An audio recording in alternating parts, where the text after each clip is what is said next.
I've got a pre-built desktop from PCSpecialist to show you today, the Hyperion Master, very Borderlands-esque name. It features a Ryzen 7 9800X3D, a 5070, and that's alongside 32 gig of memory and a 2TB SSD, so pretty solid specs out of the door.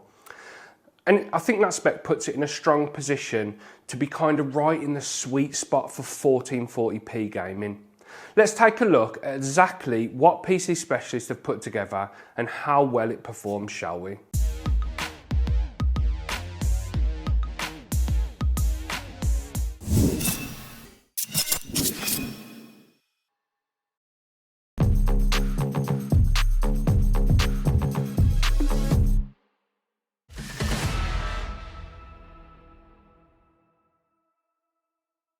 Hi guys, I'm Matt and welcome to Kit Guru. First of all then, let's get the pricing on the table so you can bear it in mind as we head through the specs and into the performance later on in the video. PCSpecialist are putting a promotion on this system when this video goes live. If you watch this months down the line, then it might not be the case anymore. We don't get any commission or anything like that from their promotion, they're just putting it on offer. Picking up the Hyperion Master will set you back £1,649, including delivery, and you get PCSpecialist's standard desktop warranty, which bags you cover of 1 year for parts, 3 years for labour, 6 months on collection costs, and lifetime technical support over the phone. Here's the full spec that you're going to get for your money. The CPU needs little introduction, to be honest. It's a Ryzen 7 9800X3D, an absolute monster for gaming. It's an 8-core 16-thread chip that maxes out at a stock boost clock speed of 5.2 GHz and runs at a base clock speed of 4.7 GHz. It features AMD's 3D V-Cache, which can really help smooth out frame rates in certain titles. Any Tarkov gamers out there are going to know exactly what I'm talking about. It helps massively in that game. Default TDP is listed at 120 watts in the specs by AMD, but as we'll see later on, it will boost a good bit over that. Graphics are handled by an Asus Prime RTX 5070. This is a triple fan 2.5 slot variant of one of Nvidia's latest GPUs. It features 12 gig of GDDR7 memory running across a 192-bit bus, and it brings all of the latest Nvidia features to the party, DLSS, frame gen, and all that jazz. It runs on a base clock speed of 2325 MHz and can boost up to 2557 MHz, as we can see here in GPU-Z. I like what Asus did in regards to the design on their Prime cards, to be honest. The simple matte black shroud and then a bit of contrast with the glossy Prime branding, I think looks really kind of mature and classy, for lack of a better term. For memory, we have 32 gig of Corsair Vengeance DDR5, made up of two 16 gig modules running in dual channel at 6,000 mega transfers. XMP was enabled out of the box by PCSpecialist, so there's no dramas with the setup of it at all. Testing the memory with Ada resulted in read speeds of 59,536 megabytes per second and write speeds of 80,110 megabytes per second, so it's not slow memory by any means. Storing all of your really important data, I'm just kidding, storing all of your games, is a 2TB Crucial P310 Gen 4 M.2 NVMe SSD.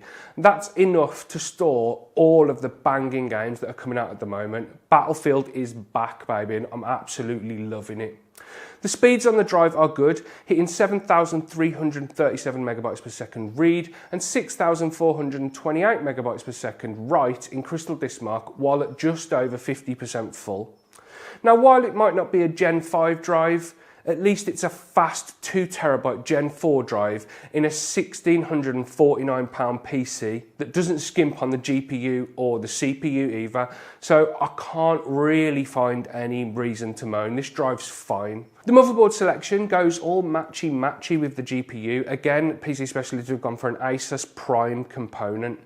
It's the Prime B850 Plus Wi-Fi, and I think it's a decent choice for this build. It's built around AMD's B850 chipset, and of course an AM5 socket to match the 9800X3D. It's a full-sized ATX board, which includes 4 DDR5 DIMM slots, a PCIe 5.0 slot for graphics, and then you've got 3 M.2 slots for storage, one of which runs at PCIe 5 speeds. It goes heavy on the black and silver colour scheme. The heatsinks all have a brushed silver finish and look really good in my opinion. It's got onboard Wi-Fi 6E and Bluetooth 5.3 and then a 2.5 gig Ethernet port around the back for networking. Alongside that Ethernet port, you've got the following smattering of I/O, HDMI and DisplayPort, a BIOS flashback button, 2 5 gig Type A USB ports, 2 Type A 2.0 ports, a 10 gig Type C port, 3 10 gig Type A ports, then you've got connectors for the Wi-Fi antennas and 3 analog audio jacks down at the bottom. Keeping everything powered up and actually working is a Corsair 750 watt RME series power supply. This is a fully modular unit, so cable management is kind of easier. It's got 80 plus gold and cybernetics gold ratings, which means it's going to be efficient. And I think it's easily enough to power the components that PC Specialists have gone with in the Hyperion Master, so I've got no concerns there. If you were to slap like a 5090 or something in there, one of a 7900 XTX, something like that, something power hungry, you might have to upgrade it, but for the spec we've got, it's fine. Keeping the 9800 X3D cool is a PC Specialist FrostFlow 240 ARGB AIO liquid cooler. The radiator for that has been mounted in the top of the case and it features 2 120mm ARGB fans.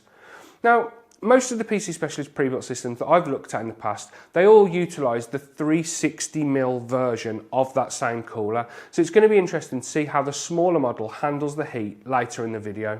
And finally, all of that stuff is housed in, as you can see on the desk in front of me, a black fractal design Epoch tempered glass RGB case.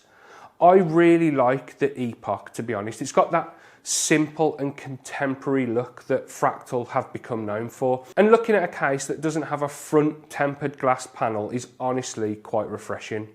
It comes with 3 included Fractal Momentum RGB fans for intake through a mesh panel that covers the entire front of the case, as opposed to the glass that I just mentioned. And PC Specialists have also stuck an additional 120mm RGB fan in the back for exhaust. I/O is located up the top. You've got 1 20 gig Type C port and 2 5 gig Type A USB ports, alongside a combo 3.5mm audio jack. This case will support a 360mm cooler if you ever wanted to change to one, but only in the front, and that's where the 3 fans are for intake, so you'd have to do a bit of tinkering to get it to fit.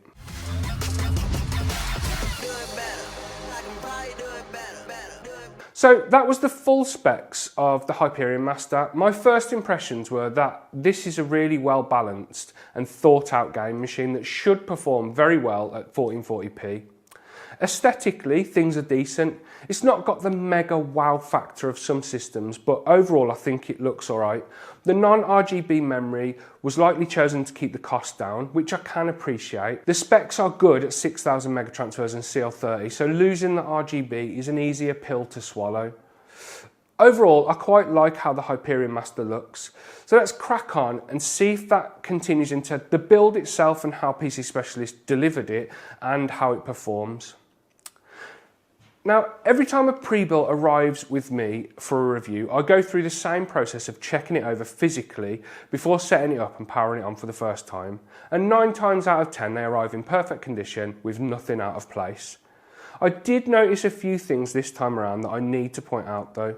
First of all, there was this screw that hadn't been fully tightened on the rear exhaust fan. That's an easy fix, which took all of about 5 seconds of a screwdriver, but it is something that I need to point out nonetheless, and it's just that little attention to detail thing.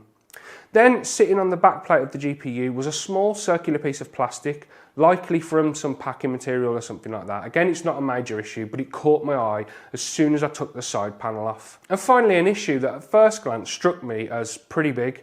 Take a look at the GPU power cable and tell me that it doesn't look like it's hanging out of the connector.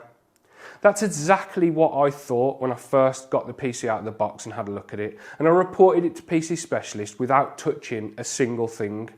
But after that, and on closer inspection, I found that there's actually a cable comb right next to the connector, which is wonky, making it look like the cable isn't inserted properly. Thankfully, it's all good though. It is inserted perfectly fine and it arrived in a perfectly connected way. Panic over. And I also want to point out that PC Specialist responded very, very quickly and assured us that this isn't in line with their usual high standards, which some of you might think, of course they're going to say that, and I would agree.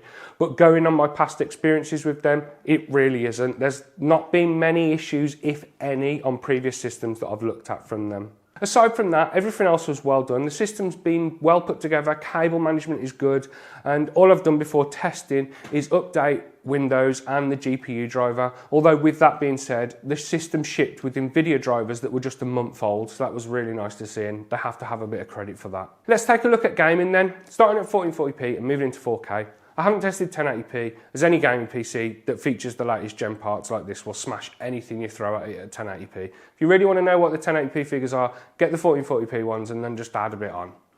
All tests were with the titles at their maximum settings, everything cranked, but ray tracing turned off, DLSS turned off, and frame gen turned off, apart from the few where I mentioned the benefits of that at the end of the gaming section. Let's have a look at it then, see how it does. So starting with F125 then at 1440p, we can see straight off the bat 200 FPS, the game's running and looks smooth.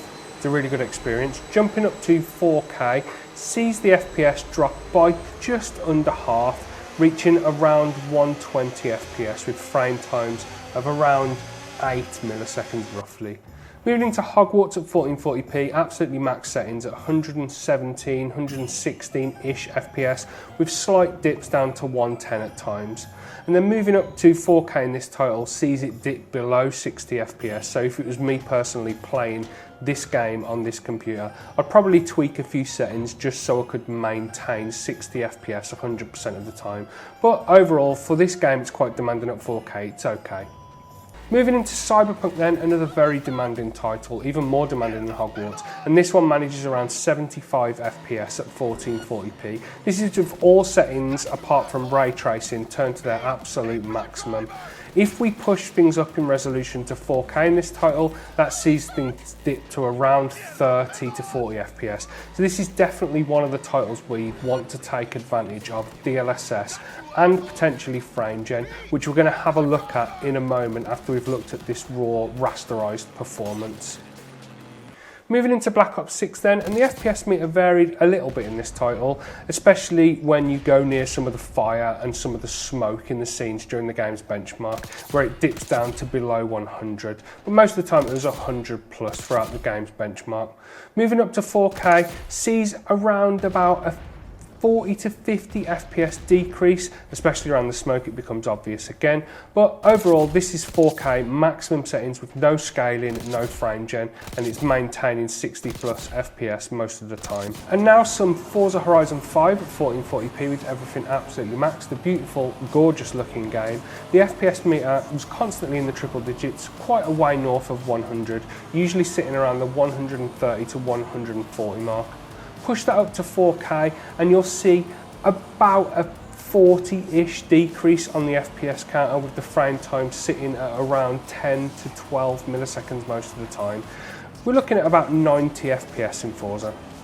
And to round things out, let's take a quick look, as I mentioned, at the performance gains that you can get when you enable DLSS at the performance preset and when you switch on frame gen.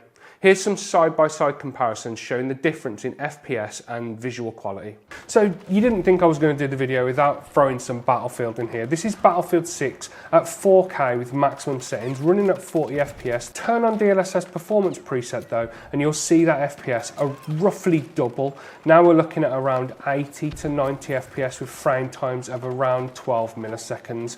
But if you turn on frame generation, then that FPS doubles, sometimes more than doubles. You're looking at north of 200, which I get you probably wouldn't want the input lag that's associated with frame gen, but if you're struggling to run it and you want it to run well and look nice, then that is an option for you.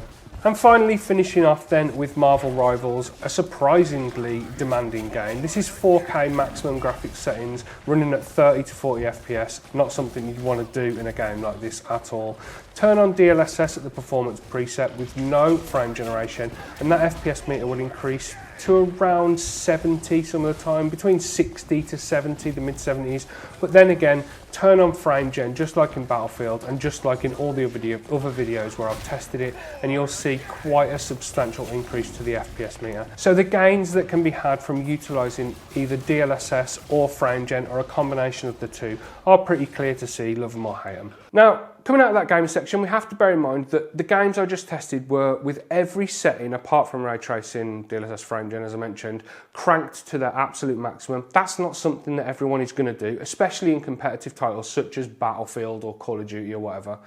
I do this to show exactly what the system is capable of without tweaking settings or dialing everything in to be the most optimized it can be. This is kind of the raw maximum performance. If you tweaked things, it would get a bit better. Before we wrap up the video then, let's take a look at the CPU and GPU performance during sustained workloads. The system manages to maintain CPU clock speed of 5.2 GHz through the entirety of a 30-minute Cinebench R23 multi-core run, with the CPU package temperature peaking at 83 degrees and CPU package power hitting a maximum of 152 watts during that same run. CPU performance during a 30-minute single-core run also sees sustained 5.2 GHz clock speeds, peak CPU temperatures of 55 degrees, and maximum CPU power use of 60 watts. And then just to add a baseline to that, the CPU idle runs at around 47 degrees and uses roughly 32 watts of power. So to answer the question about the 240mm cooler that I kind of posed a bit earlier in the video, it's doing a good job of keeping the heat in check, and I've got kind of no concerns about it being able to handle long and sweaty gaming sessions, and the CPU just pins at 5.2 GHz and nothing seems to falter it. It's latest gen Ryzen, just doing what latest gen Ryzen does, I suppose. GPU thermals after around 30 minutes of Cyberpunk 2077 peaked at 64 degrees on the GPU sensor and 60 degrees on the memory sensor, so nothing too alarming at all. Here's some thermal footage of the system and some of the components up close, showing the heat build-up over the first 10 to 15 minutes of a gaming session.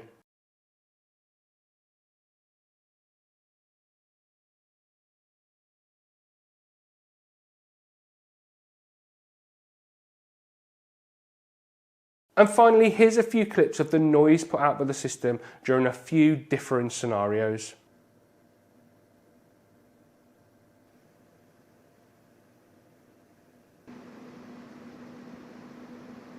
And we've reached the end of the video. Any of you that are still here and still watching, you're legends, thank you. Drop something in the comments to let me know you've made it all the way through. To summarise how I feel about this computer then, the Hyperion Master desktop from PCSpecialist is a well-balanced and great 1440p gaming machine that will handle some 4K gaming too. There were a few little issues when it arrived, but it's not something we usually see from PCSpecialist, so I'm going to give them the benefit of the doubt this time around, and hopefully we don't see those little quality issues again. The pricing is incredible. There's no other way to put it. I put together an almost identically spec'd PC on PC Part Picker, and it actually came in more expensive than the £1,649 that PCSpecialists are asking. I did have to manually enter the price for the motherboard as it was showing us out of stock, but Scan had it on pre-order for 170 quid. And I have added on an official Windows license, but even if you take that Windows license off, it's only about 15 quid cheaper if you go down the build yourself route. It's probably the most competitively priced pre-built that I've ever looked at. There are a few things I'd change though, just to be a bit picky. I like that they went with non-RGB memory but kept it at 6000 megatransfers and CL30, but I'd take that a little bit further, ditch all of the RGB and go full matte black on the build. It'd look mature and stylish and it'd probably save a bit of money. I'm pretty sure PCSpecialist are going to watch this video, and if they do, please put together a machine that focuses on a minimalist approach to design, clean matte colours, no RGB, a grown-up gaming PC. I'd love to see that, and I think it'd definitely stand out in the market at the moment.